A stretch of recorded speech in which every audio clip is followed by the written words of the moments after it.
Pericarditis. What is acute pericarditis? First of all आपको पता होना चाहिए पेरिकार्डियम क्या होता है। हार्ट की 3 लेयर्स होती हैं। First of all outer layer is the pericardium, middle layer is the myocardium and the inner most layer is the endocardium. The outer most layer जो होती है उसकी इंफ्लेमेशन को हम क्या कहते हैं, पेरिकार्डाइटिस कहते हैं। अब अगर आप पिक्चर देखो, इस पिक्चर के अंदर जो आउटर लेयर जो है वो उसके ऊपर उन्होंने जो है रेड एरो से शो किया है, ठीक है, व्हाइटिश एरिया। ये व्हाइटिश इसलिए क्योंकि जब यहाँ पे इंफ्लेमेशन होती है, जब भी किसी एरिया में इंफ्लेमेशन होती है तो वहां पे क्या होता है, कैल्सिफिकेशन होती है उस एरिया में। हमेशा आपने याद रखना है, जहां भी इंफ्लेमेशन होगी उस एरिया में कैल्सिफिकेशन होगी। और वो कैल्सिफिकेशन कौन सी टाइप की होती है, वो डिस्ट्रोफिक कैल्सिफिकेशन होती है। डिस्ट्रोफिक कैल्सिफिकेशन होगी, मींस के ऐसी कैल्सिफिकेशन जो इन्फ्लेम्ड एरिया में डेड टिश्यूज में होती है, that is called dystrophic calcification. लेकिन एक मेटास्टैटिक कैल्सिफिकेशन भी होती है। मेटास्टैटिक कैल्सिफिकेशन, कैल्सिफिकेशन मेटास्टैटिक भी होती है। ये मेटास्टैटिक कैल्सिफिकेशन कहां पे होती है, ये नॉर्मल टिश्यू में होती है। ये आपने याद रखना, नॉर्मल टिश्यू में होती है।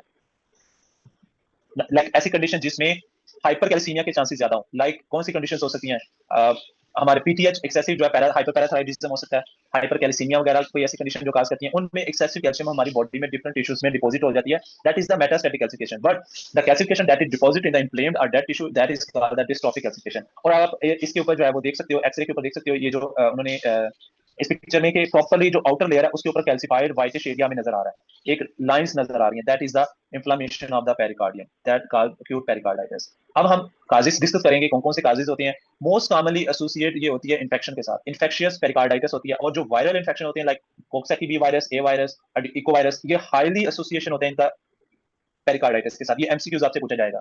ये एमसीक्यूज बहुत इंपॉर्टेंट है एनआरई के लिए और डिफरेंट एग्जाम्स के लिए कि कौन सा वायरल इन्फेक्शन जो है वो अक्यूट पेरिकार्डाइटिस काज करता है। तो आपने याद रखना है कोक्साकी ए वायरस और B virus, echo virus, and कुछ बैक्टीरियल एंड ट्यूबरकुलर और फंगल इन्फेक्शंस में भी अक्यूट पेरिकार्डाइटिस हो सकती है। देन जो है वो पोस्ट एमआई पेरिकार्डाइटिस, इसको ड्रेसलर सिंड्रोम कहते हैं। आपने याद रखना है एमआई के, फॉर एग्जाम्पल एक पेशेंट को एमआई हुआ है और एमआई के बाद कितने दिनों के बाद, 1 से 3 डेज के बाद क्या हुआ पेशेंट को, लाइक इस एरिया में एमआई हुआ है पेशेंट को। देखें इस पिक्चर में, यहाँ पे क्या हुआ है, एमआई हुआ है पेशेंट को। और आउटर लेयर जो है ये पेरिकार्डियम है, ये ब्लू वाली जो है ये पेरिकार्डियम है।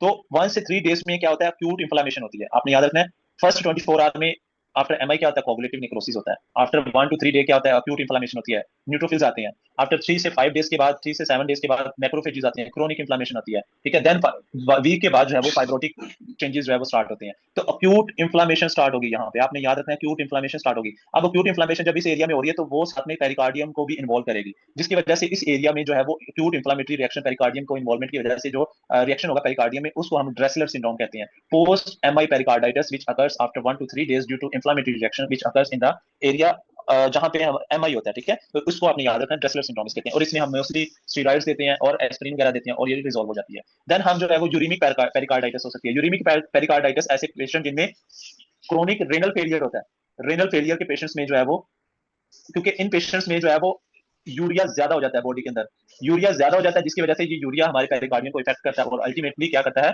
Uraemic pericarditis. And post radiotherapy like कोई पेशेंट जो है जिसका सीटी स्कैन हुआ है, एमआरआई हुआ है, तो वो जो है वो उसमें पेरिकार्डाइटिस हो सकता है। पोस्ट सर्जरी वगैरह और कुछ ऑटोइम्यून डिजीजेस होती हैं, collagen muscular disease like rheumatoid arthritis, SLE, इन सब कंडीशन में एक्सेसिवली बॉडी के अंदर इंफ्लेमेटरी रिएक्शन होता है। और इन कंडीशन में टाइप 3 हाइपरसेंसिटिविटी रिएक्शन होता है। टाइप 3 हाइपरसेंसिटिविटी रिएक्शन के अंदर क्या होता है, आपने याद रखना है, इम्यून कॉम्प्लेक्स बनता है बॉडी के अंदर।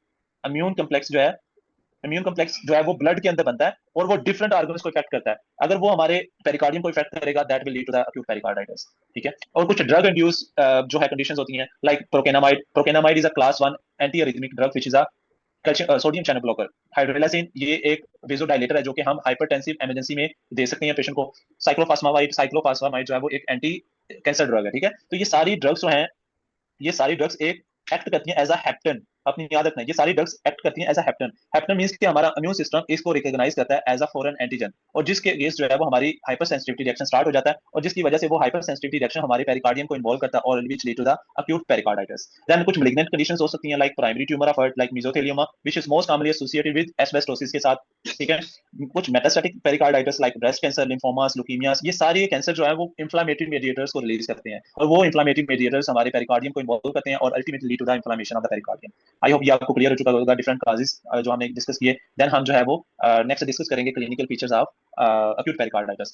मोस्ट कार्डिनल जो फर्स्ट क्लिनिकल फीचर होगा वो पेशेंट को चेस्ट पेन होगी। आपसे ये क्वेश्चन पूछा जा सकता है, मोस्ट कॉमन जो फर्स्ट जो कार्डिनल फीचर होता है वो चेस्ट पेन होती है। और वो चेस्ट पेन कैसी होगी, प्लूराइटिक चेस्ट पेन होगी, aggravated by deep breathing. And जो चेस्ट पेन होती है वो पोजिशनल होती है। आपने ये इंपॉर्टेंट पॉइंट याद रखना है, एग्जाम में ये जो एग्जाम स्टैम होगी ना, जो आपको स्टेटमेंट दी होगी, उसमें वो बताया होगा कि पेशेंट को जो पेन है वो जब वो बैठता है सिटिंग अप या लेनिंग फॉरवर्ड से वो पेन कम हो जाती है, लाइक आगे की तरफ झुकता है वो पेन कम हो जाती है। लेकिन जब वो सीधा लेट जाता है स्पाइन पोजीशन में, कफिंग और डीप इंस्पायरेशन के साथ वो पेन ज्यादा हो जाती है। तो आपने जो है वो डेफिनेटली ये स्पेसिफिक कंडीशन जो है ये एसोसिएट करती है ये चेस्ट पेन के साथ, ठीक है, चेस्ट पेन के साथ। देन आपने नेक्स्ट पेशेंट का जो है वो, अगर हम चेस्ट को एस्कलेटेट करेंगे पेशेंट को, तो हाई पिच्ड सुपरफिशियल और स्क्रैची साउंड जो है वो आपको फील होगा, high pitched superficial scratchy sound, और जो कि जिसको हम कहते हैं पेरिकार्डियल फ्रिक्शन रब कहते हैं। It's a diagnostic of the pericarditis होता है, ठीक है। मोस्टली सिस्टोली के दरमियान अगर पेशेंट सिटिंग अप बिल्कुल बिठा के आपने पेशेंट को चेस्ट को एस्कलेटेट किया, तो हमें हाई पिच सुपरफिशियल या स्क्रैची साउंड फील हुआ, that is a pericardial friction रब। तो आपने इसको जो है वो याद रखना है, ठीक है। अगर आपसे पूछे व्हाट इज अ एस्कलेटरी फाइंडिंग जो कि डायग्नोस्टिक होती है, एमसीक्यूज आपसे पूछ सकता है कि auscultatory finding which is diagnostic for the acute pericarditis is the pericardial friction rub। Then diagnosis and management हम देखेंगे। डायग्नोसिस के लिए हमने एक तो फ्रिक्शन रब देखते सुनना है, अस्कल्टेट करना है। देन हमने ईसीजी करनी है। ईसीजी के ऊपर जो है वो wide spread ST elevation with upward concavity होगा, ठीक है, wide spread ST elevation with upward concavity. तो आपने इसी वाइड स्प्रेड का मतलब होता है डिफ्यूजली ऑल लिम्स के अंदर जो है इन्वॉल्वमेंट होती है, डिफ्यूज इन्वॉल्वमेंट होती है, ये आपने याद रखना है, ठीक है। डिफ्यूज इसको कहते हैं कि जितने भी लिम्स हैं सबके अंदर एसटी एलिवेशन होगा और कनकेव होगा। ऐसी एलिवेशन कन्वेक्स होता है, एमआई के अंदर होता है, कनकेव होता है, आपने याद रखना कनकेव। ये पिक्चर मैंने ऑलरेडी यहाँ पे डाली हुई है, आपने इसको गौर से देखना, कनकेव इस तरह होता है, ठीक है। तो कनकेव अगर आपके पास शेप आए ऐसी एलिवेशन की, दैट इज द, और डिफ्यूज है मींस के सारे लीड्स में है, तो पेरिकार्डाइटिस। लेकिन एमआई में क्या होता है, एमआई में स्पेसिफिक लीड्स इन्वॉल्वमेंट होती है, एमआई में स्पेसिफिक लीड्स 2 या 3 लीड्स इन्वॉल्वमेंट होती है, लेकिन इसमें डिफ्यूज होते हैं। देन नेक्स्ट थिंग जो है पीआर इंटरवल डिप्रेशन होता है, ठीक है। पीआर इंटरवल जो है वो आप डिप्रेशन देखो ईसीजी के अंदर एक स्पेसिफिक इंडिकेटर है। अगर ये भी आपसे एमसीक्यूज पूछ लेता है what is the most specific indicator of acute pericarditis in the ECG, तो आपने पीआर इंटरवल डिप्रेशन बताना है with ST elevation with concavity, ठीक है। अब ट्रीटमेंट जो है वो हम मोस्टली इसमें एस्पिरिन देते हैं, एस्पिरिन 600 मिलीग्राम 6 टाइम डेली हम देते हैं।